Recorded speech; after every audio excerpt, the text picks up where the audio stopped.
Bienvenue sur Révolution des cœurs, le podcast qui libère la parole des femmes de culture arabo-musulmane. Ici, nous brisons les tabous et nous parlons d'amour et de liberté. Dans ce nouvel épisode, Dalia, née en France de parents marocains, décrit un concept de psychologie sociale qui l'accompagne depuis longtemps, la dissonance cognitive. Il s'agit d'un malaise ressenti lorsque nos pensées, nos croyances, nos émotions et nos actions entrent en contradiction. Dalia nous explique, dans un témoignage tout en douceur, le caractère sournois de l'expression famille modérée. En apparence plutôt cool, dans les faits, beaucoup moins. Bravo Dalia et un grand merci pour tes mots touchants à mon égard à la fin de l'épisode.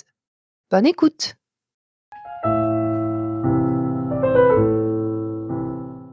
Bonjour, je m'appelle Dalia, j'ai 35 ans, je suis, née en France, de parents marocains.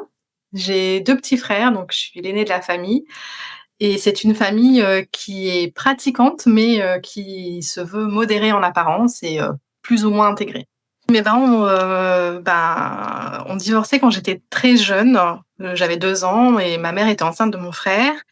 Du coup, c'est un divorce, qui était assez violent parce que bon, mon géniteur, était quelqu'un de violent, comme hélas beaucoup de d'hommes et ma mère nous a ensuite élevés tous les 2 seuls avec l'aide de mes oncles jusqu'à mes 10 ans à peu près où elle s'est remariée. Donc c'était un mariage arrangé parce que c'est un oncle qui a présenté, un ami de la mosquée à ma mère et puis sans vraiment connaître cet homme, elle s'est, mariée avec, histoire de pouvoir avoir du soutien et de pouvoir élever ses 2 enfants plus toute seule et de là est né, mon, 2e frère. Alors c'est une famille qui entre 4 murs, pratique, hein, prière, ramadan, fêtes religieuses, diverses. C'est une famille qui suit beaucoup les préceptes, de l'islam, qui est très proche de la religion. Voilà, j'ai un frère qui va tous les vendredis à la mosquée, j'ai une, maman qui prie tous les jours.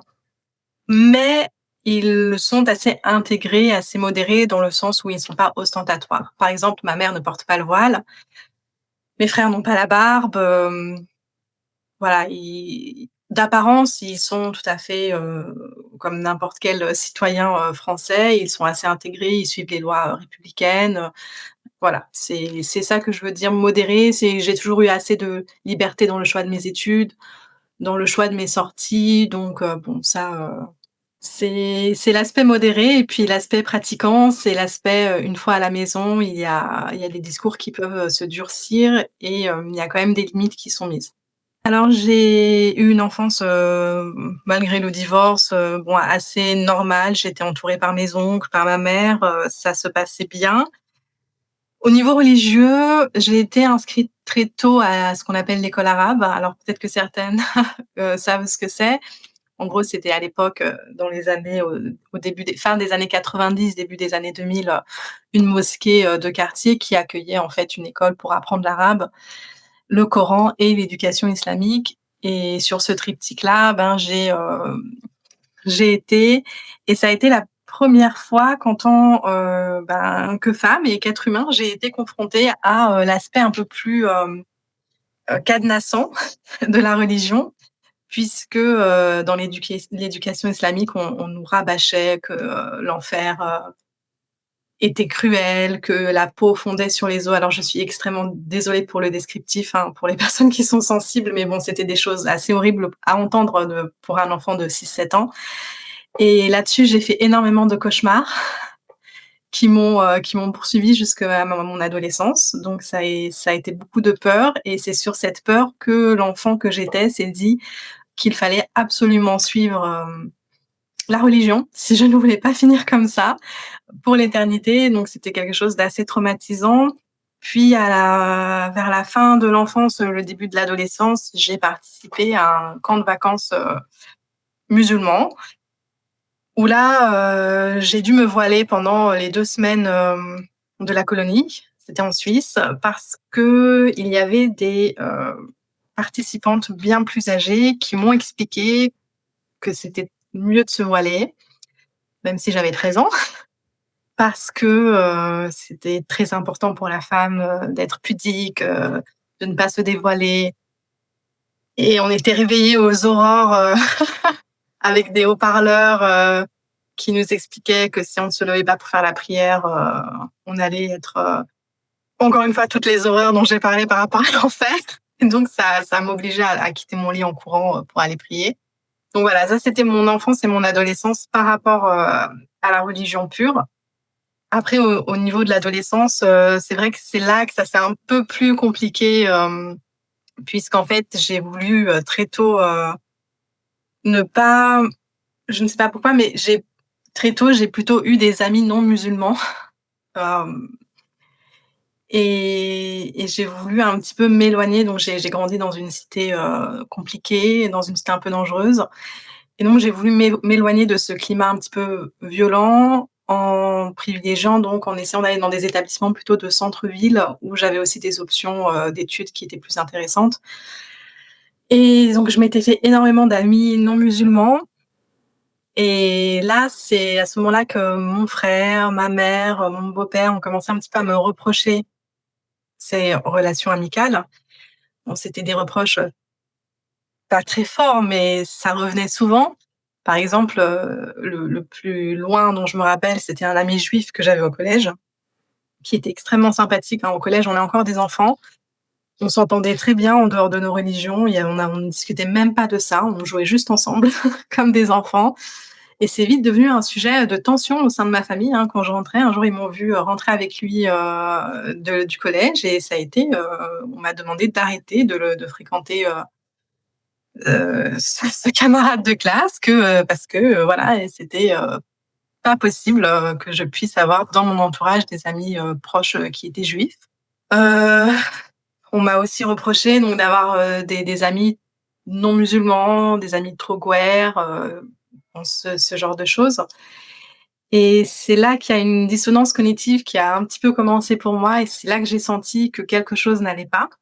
Parce qu'à côté de ça, bon, mis à part les petites expériences dont j'ai parlé en colonie de vacances et à l'école arabe, ma famille, en général, ne m'a jamais empêchée de faire quoi que ce soit, hein.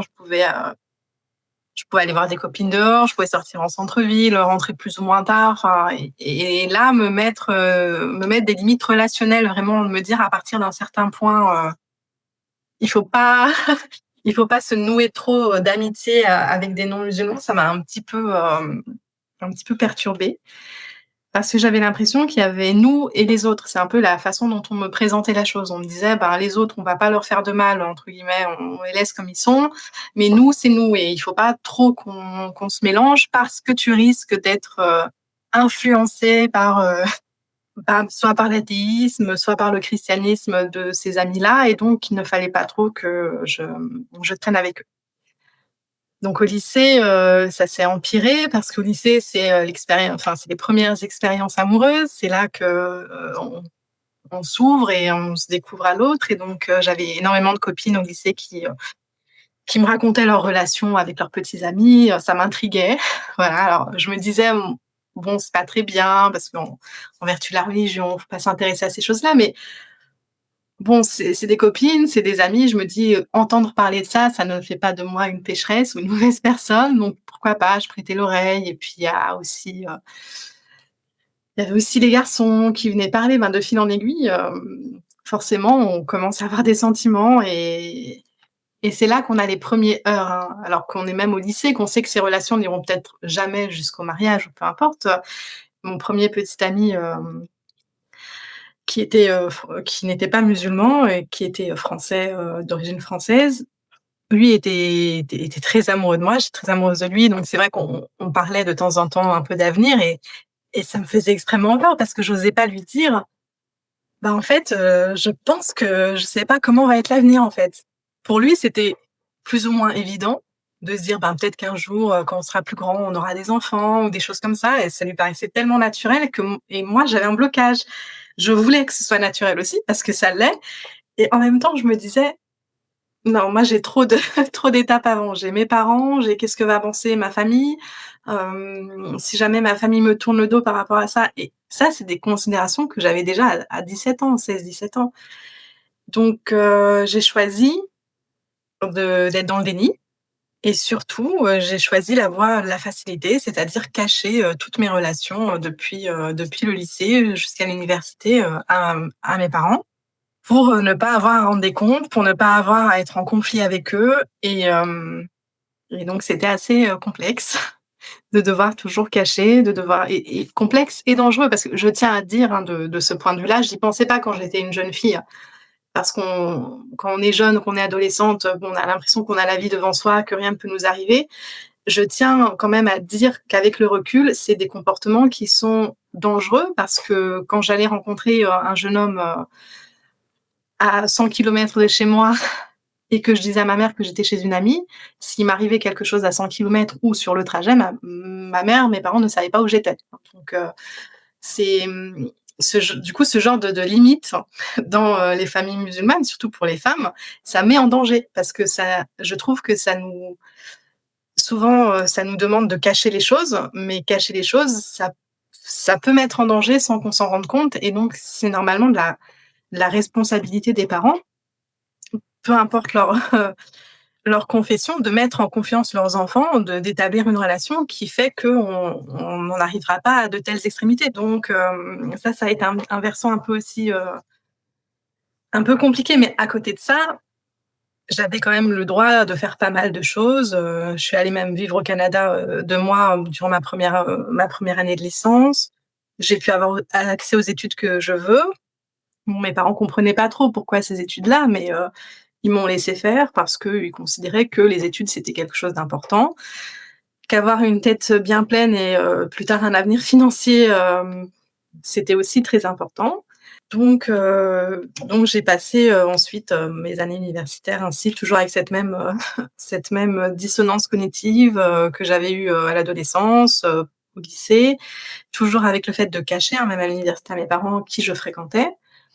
Je ne parlais que de mes fréquentations filles, hein, parce que ça passait mieux quand je disais que j'avais une amie, même si elle était, pas musulmane, ça passait toujours mieux qu'un ami et de là, j'ai rencontré, mon futur ex-époux qui était, occidental et non musulman et là, s'est présenté, en fait, encore une fois, ce dilemme, de qu'est-ce que je fais? Est-ce que je fais comme si de rien n'était jusqu'à ce que la relation s'arrête parce qu'au bout d'un moment, elle va s'arrêter puisqu'il y a rien à construire? Ou est-ce que cette fois, j'essaye de trouver une solution? Et la solution a été, plutôt que de confronter ma famille, ça a été de dire à mon ex-époux: «Eh ben, écoute, en fait, avec ma famille, ils sont très gentils, ils sont quand même un petit peu ouverts d'esprit, mais il y a ce point-là qui bloque, c'est qu'en islam, on peut pas épouser un non-musulman. En tant que musulmane, c'est impossible. Donc, est-ce que tu pourrais pas voir si ça ne te dérangerait pas éventuellement, de te convertir? Au moins pour apaiser mes parents, pour les rassurer, enfin voilà, donc, il a accepté. Il s'est converti. On a pu donc, ma famille était, quand même un petit peu, réticente, hein. Mes parents m'ont dit: «Bon, il est musulman, tu fais ce que tu veux, enfin, puisqu'il est musulman, tu fais ce que tu veux». Mais j'ai eu d'autres échos dans la famille, qui n'étaient pas de cet avis, même converti, ça ne passait pas. Donc c'est très compliqué. Donc de là, je suis partie vivre dans un autre pays, donc je dirais que ça a plutôt aidé parce qu'étant donné que j'étais loin de ma famille, ben, par rapport à comment je vivais avec mon ex-époux, ce que je faisais, ben, j'avais plus trop cette pression de devoir me justifier ou cacher des choses. Ensuite, après quelques années, il y a eu ce fameux divorce et et j'ai dû revenir chez mes parents. C'était la seule issue. Mes parents m'ont accueillie à bras ouverts, j'ai rien à rien à redire là-dessus et ils ont été, d'un soutien, assez fort. Donc revenir chez ses parents à 33 ans, après une certaine expérience de vie, on se dit que les choses ont été un peu mis à plat. Alors il y a un espoir, je me dis, «Ah, j'ai 33 ans, j'ai fait ma vie, je me suis mariée, bon, certes, j'ai divorcé, ça arrive». Mes parents vont comprendre maintenant, vont comprendre que je suis une adulte et que, ayant fait ma vie, ils sont plus à s'inquiéter de, si je ressors avec d'autres hommes, peu importe ce que je fais, surtout que je tiens à faire une petite parenthèse avant de continuer.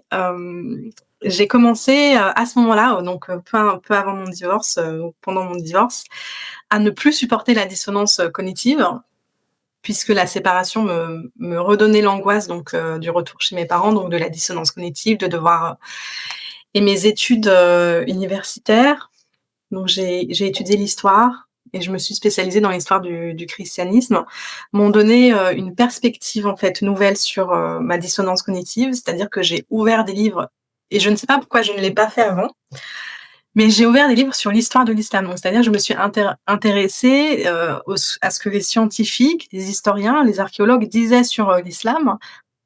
Parce que nous, on nous apprenait l'islam à l'école arabe de manière très théologique, hein, donc voilà ce qui s'est passé, la biographie, du prophète, tout ça. Mais en fait, concrètement, moi qui suis allée dans des études d'histoire, j'avais besoin d'un cadre plus, strict. J'avais besoin, d'une chronologie, de savoir les dates, d'avoir des preuves archéologiques. Qu'est-ce qui s'était passé? Comment est née cette religion? Comment est-ce qu'elle a évolué?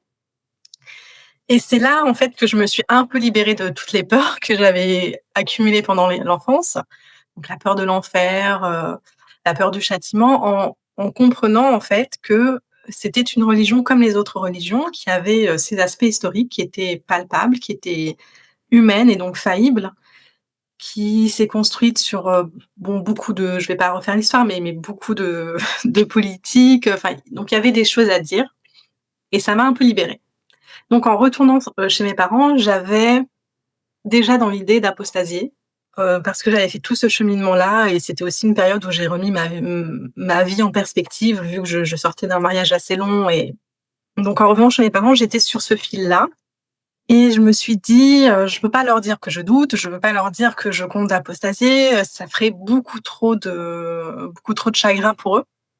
J'ai pas envie de voir ma mère pleurer, j'ai pas envie». Donc j'ai fait un peu semblant.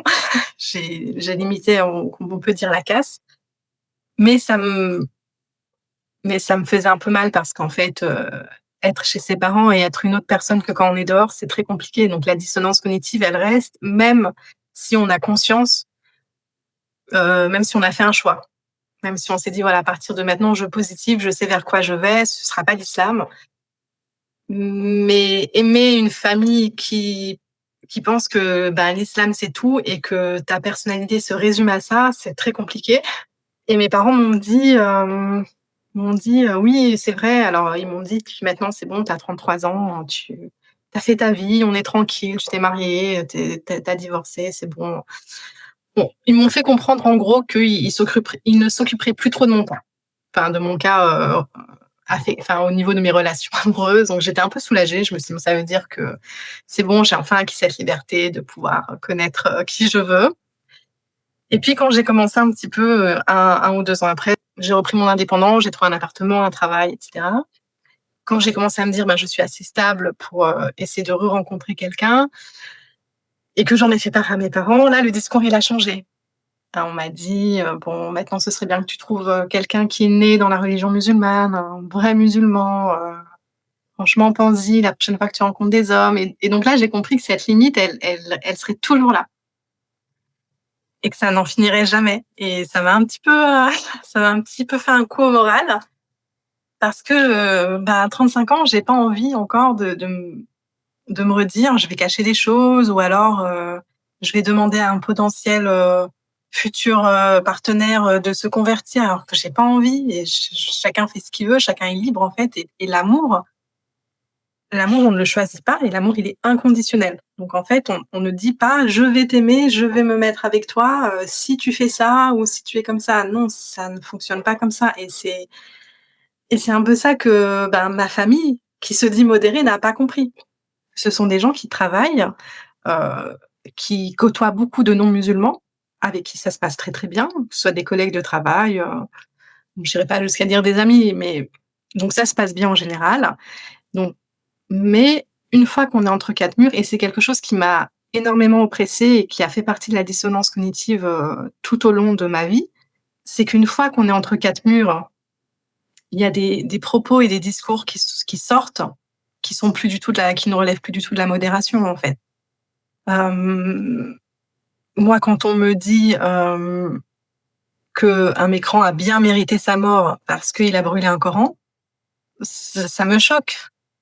Ça me choque de la part des modérés parce que le blasphème, certes, je comprends bien que ça peut affecter certains religieux, d'accord, mais de là à fêter la mort d'un homme, d'un être humain qui n'a pas fait de mal à quelqu'un, c'est extrêmement choquant. Et c'est là que je me remettais en question et c'est là que je me disais: «Mais est-ce que ma famille est si modérée que ça, en fait?» Parce que oui, pouvoir bien s'intégrer, laisser la religion sur le pas de sa porte quand on sort dans l'espace public, c'est bien, effectivement, mais est-ce que une fois à l'intérieur, c'est une raison pour, avoir des discours haineux, et des paroles rigoristes, envers des personnes qui ne sont pas musulmanes? Ça, c'était assez choquant et aussi, j'ai remarqué qu'en tant que femme, je n'avais pas la droit à la parole dans ma propre religion parce que quand je questionnais, quand j'étais plus jeune, mon beau-père, je prends, l'exemple, je lui disais: «Au paradis, les hommes, ils auront droit à je sais pas combien de femmes, houris, là, de femmes vierges». Je lui dis: «Pourquoi nous, les femmes, on n'aura pas droit à des éphèbes?» C'était vraiment naïvement que je posais la question et on m'a répondu: «Bah, non, en fait, ce serait sale pour une femme d'avoir plusieurs hommes, donc c'est hors de question qu'une femme ait plusieurs hommes, pour nous, les hommes, c'est normal» et ça, c'est quelque chose qui me choquait profondément parce que je me dis: «Mais ça devrait être juste pour tout le monde» et c'est un peu pour ça que ça ouais, c'est la dissonance. Là, je dois l'avouer, la dissonance cognitive, c'est quelque chose qui est très dur à vivre quand on met le doigt dessus. Durant l'enfance et l'adolescence, c'est juste un malaise, hein, on se demande, sur quel pied on va danser. Parfois, on pense que c'est juste un problème d'identité à cause de nos origines. On se dit: «Est-ce que c'est parce que je me sens plus, marocaine ou est-ce que c'est parce que je me sens plus française?» et en fait, c'est pas du tout ça. C'est plus sournois et au fur et à mesure qu'on grandit, quand on arrive à s'en rendre compte, ça fait mal.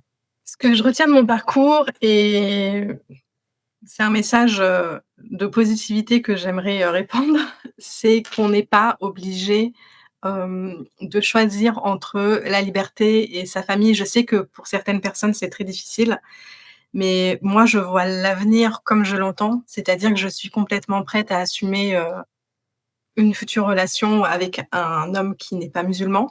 Donc ça, c'est quelque chose je me sens prête à le faire, à assumer auprès de ma famille. Je sais j'ai confiance. J'ai confiance aussi en l'amour, des parents.